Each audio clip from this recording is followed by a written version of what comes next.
নমস্কার বন্ধুরা, ভ্রমণ পর্ব চ্যানেলের একটি নতুন ভিডিওতে আপনাদের সকলকে জানাই স্বাগতম।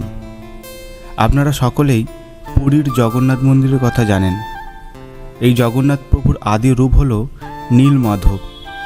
নীল শব্দের অর্থ জগন্নাথ, মা শব্দের অর্থ সুভদ্রা, আর ধব শব্দের অর্থ বলরাম। এই নীলমাধবের দর্শন না হলে জগন্নাথ দর্শন সম্পূর্ণ হয় না। কোথায় এই মন্দির, কিভাবে যাবেন, মন্দিরের ইতিহাসই বা কী, মন্দির খোলার সময় প্রভৃতি সম্পূর্ণ তথ্য জানতে হলে ভিডিওটি স্কিপ না করে শেষ পর্যন্ত দেখুন। তাহলে চলুন যাওয়া যাক।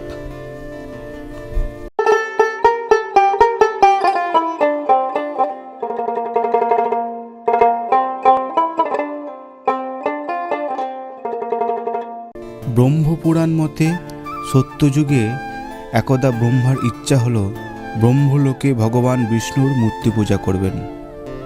সেই মতো বিশ্বকর্মা নীলকান্ত মণি দিয়ে বিষ্ণুর চতুর্ভুজ একটি অপরূপ মূর্তি তৈরি করেন।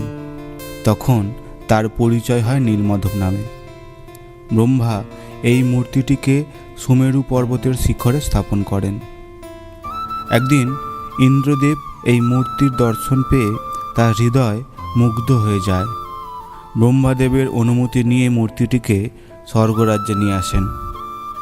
এরপর ত্রেতা যুগে রাবণ যখন ইন্দ্রদেবকে হারিয়ে স্বর্গরাজ্য দখল করেন, তখন এই নীলমাধবের মূর্তিটির দর্শন পেয়ে তিনিও মুগ্ধ হয়ে যান। তাই মূর্তিটিকে ভাই বিভীষণের কাছে পাঠিয়ে দেন। বলা হয় সেইখান থেকে পরবর্তীকালে মূর্তিটি দ্বাপর যুগে শ্রীকৃষ্ণের কাছে পৌঁছায়। কিন্তু শ্রীকৃষ্ণের মৃত্যুর পর সমুদ্র যখন সমস্ত দ্বাপর নগরীকে গ্রাস করে, তখন সব কিছুর সাথে সাথে নীলমাধবের মূর্তিটিও সমুদ্রে বিলীন হয়ে যায়। অবশেষে কলিযুগে সমুদ্র নিজে এই নীলমাধবকে প্রতিষ্ঠিত করেন নীলগিরি পর্বতের এক গুহায়। পরবর্তীকালে সবরপ্রধান বিশ্ব বসু লোকচক্ষুর আড়ালে একান্তে এই মূর্তির পূজা করতেন। আরও পরে অবন্তীনগরের সূর্যবংশীয় রাজা ইন্দ্রদ্যুম্ন এক সন্ন্যাসীর কাছ থেকে বার্তা পেয়ে বিদ্যাপতিকে পাঠান নীলমাধবের সন্ধানে। অনেক খোঁজাখুঁজির পর বিদ্যাপতি জানতে পারেন নীলমাধবের সন্ধান জানেন একমাত্র বিশ্ব বসু। সেই কারণে বিদ্যাপতি বিশ্ব বসুর কন্যা ললিতাকে বিয়ে করেন। অনেক অনুরোধের পর বিশ্ব বসু বিদ্যাপতির দুই চোখ বেঁধে নীলমাধবের দর্শনে নিয়ে যায়। দর্শন পেয়ে বিদ্যাপতি মুগ্ধ হয়ে যান।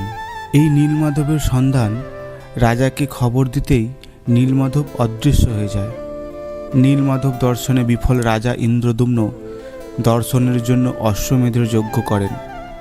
তখন ভগবান বিষ্ণু রাজাকে স্বপ্ন দেন যে তিনি ব্রহ্মদারুতে দর্শন দেবেন এবং সমুদ্রপথে ভেসে আসবেন এই চক্রতীর্থে। আপনারা দেখছেন এই সেই পূর্ণ তীর্থভূমি নীলমাধবের মন্দির। ওড়িশা রাজ্যের নয়াগড় জেলায় নীলগিরি পর্বতের ব্রহ্মাদ্রি ও পর্দান্ত্রে পাহাড়ের মাঝে মহানদী কোয়ানরিয়া ও কুসুমী নদীর সংযোগস্থল অর্থাৎ ত্রিবেণী সঙ্গমের পাশেই অবস্থিত এই মন্দির। বর্তমানে জায়গাটির নাম কান্টিলো। বলা হয় মূর্তি চুরি হয়ে যাবার ভয়ে সবরপ্রধান বিশ্ব বসু পুরো অঞ্চলটিকে কাঁটা দিয়ে ঘিরে দিয়েছিলেন, তাই এই অঞ্চলের নাম কান্টিলো। পুরী থেকে কান্টিলোর দূরত্ব প্রায় 115 কিলোমিটার। ভুবনেশ্বর থেকে কান্টিলোর দূরত্ব প্রায় 81 কিলোমিটার, আর খুর্দা রোড থেকে প্রায় 64 কিলোমিটার। পুরী থেকে যারা যাবেন ভাবছেন তারা একটি গাড়ি রিজার্ভ করে যেতে পারেন, না হলে পুরী বাস স্ট্যান্ড থেকে ডিরেক্ট কান্টিলো আসার বাস পেয়ে যাবেন। একইভাবে ভুবনেশ্বর থেকেও ভুবনেশ্বরের বারমুড়া নতুন বাস স্ট্যান্ড থেকে কান্টিলো আসার ডিরেক্ট বাস পেয়ে যাবেন। বাসে করে আসলে আপনারা অনেক কম খরচেই আসতে পারবেন। পুরী, ভুবনেশ্বর কিংবা খুর্দা রোড যেই রেল স্টেশনেই নামুন না কেন, আগে আপনাদের শেয়ার অটো বা বাসে করে ওখানকার বাস স্ট্যান্ডে চলে আসতে হবে। ওইখান থেকে আপনারা খুব সহজেই নীলমাধবের মন্দির যাওয়ার বাস পেয়ে যাবেন। ভাড়া পড়বে প্রায় জনপ্রতি 200 থেকে 250 টাকার মতো।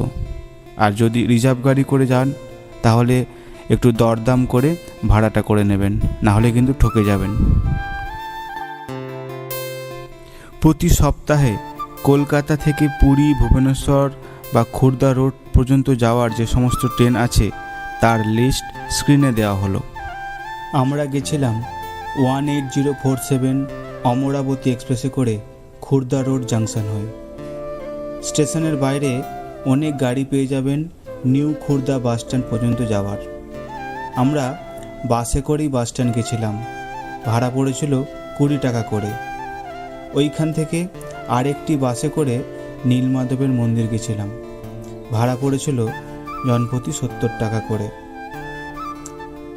এক পাশে নীলগিরি পর্বত আর অন্য পাশে গাছপালা, ঘরবাড়ি, এই অপরূপ দৃশ্য দেখতে দেখতে চলেছি। ওই যে দূরে পাহাড়ের উপর একটি কি সুন্দর হনুমান মন্দির দেখা যাচ্ছে। বাস আপনাদের যেখানে নামাবে ওইখান থেকে মন্দির হেঁটে 5-6 মিনিট মতো লাগে। পথের ধারেই রয়েছে পুজো দেবার বিভিন্ন সামগ্রীর অনেক দোকান।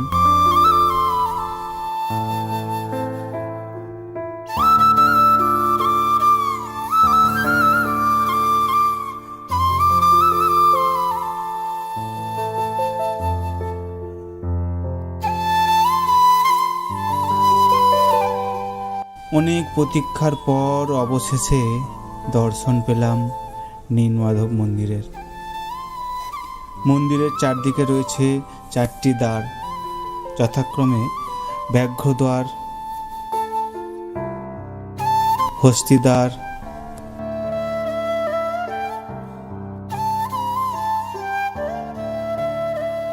অশ্বদ্বার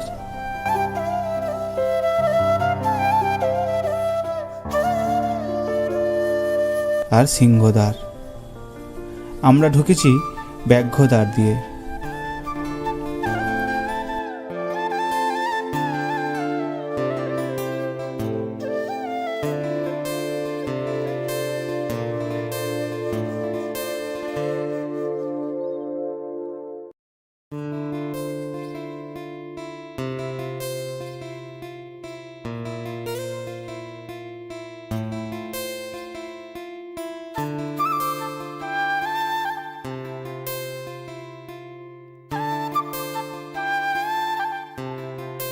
এটি হলো হনুমান মন্দির। এখানে প্রসাদী ভোগ পাওয়া যায়। প্রসাদের সময় হলো সকাল 11টা থেকে বিকেল 4টে পর্যন্ত। এর মূল্য 100 টাকা করে। আহা, কি অপরূপ সৌন্দর্য মন্দিরের। মন্দির থেকে দেখা যাচ্ছে অদূরেই পাহাড় আর মহানদীর বয়ে চলে যাওয়া জল।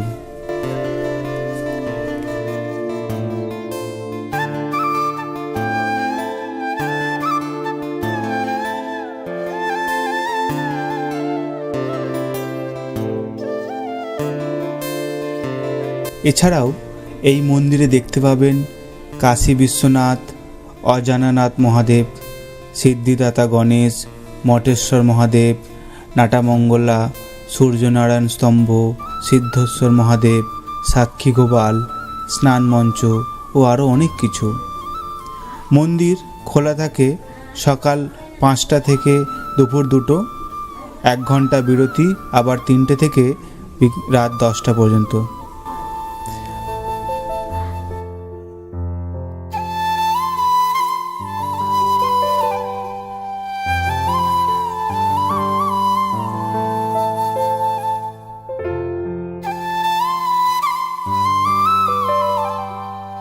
ভিডিওটি কেমন লাগলো আপনাদের মতামত কমেন্ট করে জানান। আপনাদের করা এক একটি লাইক ও কমেন্ট আমাকে অনেক উৎসাহ যোগায়। এই মুহূর্তে ভিডিওটি যারা যারা দেখছেন, প্রভু নীলমাধবের আশীর্বাদের হাত আপনাদের মাথায় পড়ুক। সকলে সুস্থ থাকুন, ভালো থাকুন।